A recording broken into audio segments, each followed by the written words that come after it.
Bonjour chers bâtisseurs d'Afrique et bienvenue dans cette magnifique vidéo.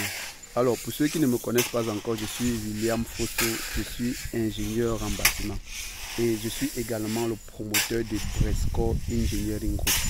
Une fois de plus, bienvenue dans la vidéo. Ici, nous te parlons des enseignements dans le domaine du génie civil. Nous te parlons des enseignements pratiques dans le domaine du génie civil. Nous te donnons tous les enseignements nécessaires. Nous te donnons les codes du bâtiment.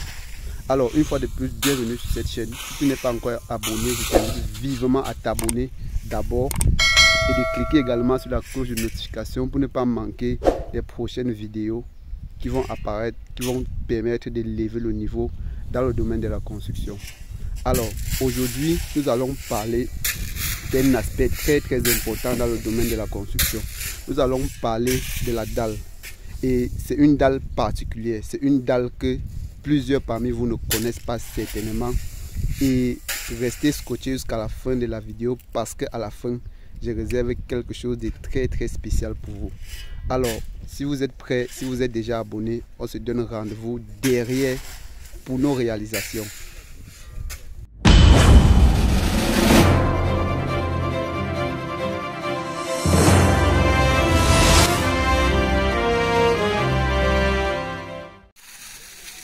Alors, chers bâtisseurs d'Afrique, nous nous retrouvons là derrière pour notre vidéo pratique. Mais ce que vous voyez là actuellement, ce n'est pas de ça que nous allons parler aujourd'hui. Parce que ce que nous allons aborder aujourd'hui, c'est la dalle, mais pas n'importe quelle dalle. Alors, restez scotchés et ce que je vais vous présenter aujourd'hui, je vais vous présenter ce qu'on appelle la rampe d'accès. C'est quoi la rampe d'accès? Je vais vous présenter ce qu'on appelle la rampe d'accès. Alors, la rampe d'accès est un ouvrage qui est semblable à l'escalier extérieur. Je précise bien l'escalier extérieur.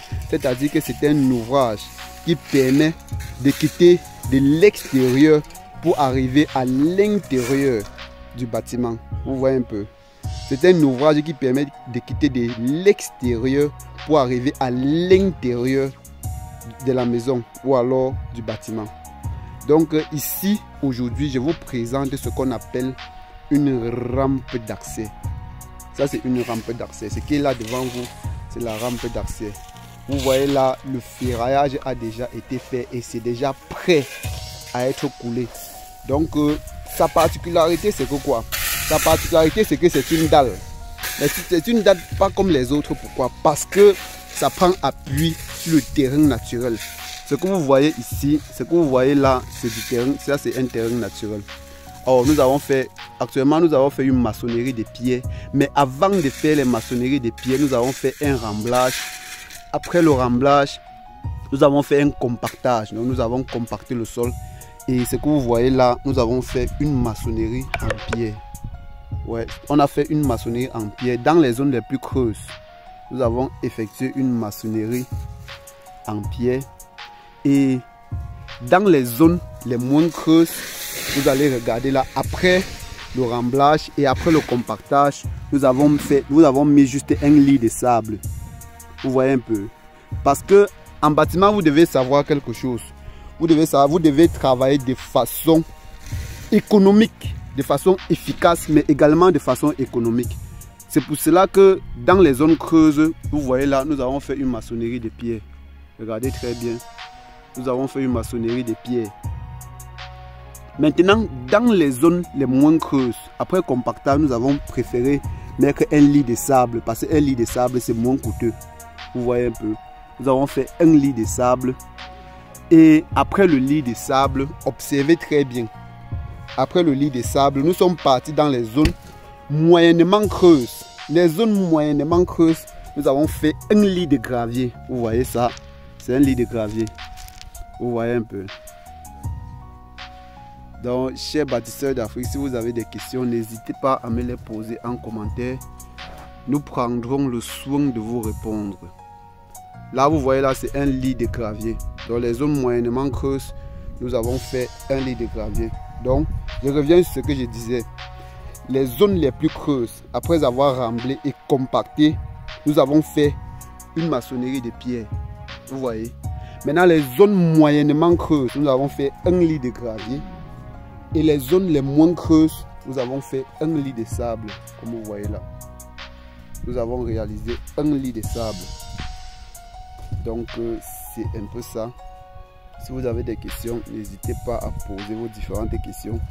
Et après cela, toujours concernant la rampe d'accès, après cela, nous avons effectué ce qu'on appelle le ferraillage. Donc nous avons tissé la nappe.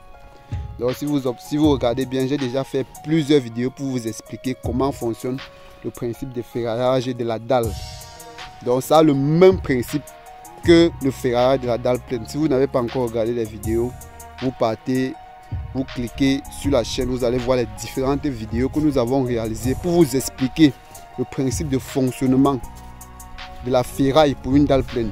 Donc ici là, vous voyez, c'est le même principe. Donc les plus courts, les fers les plus courts, là sont les fers les plus courts. Les fers les plus courts portent les fers les plus longs.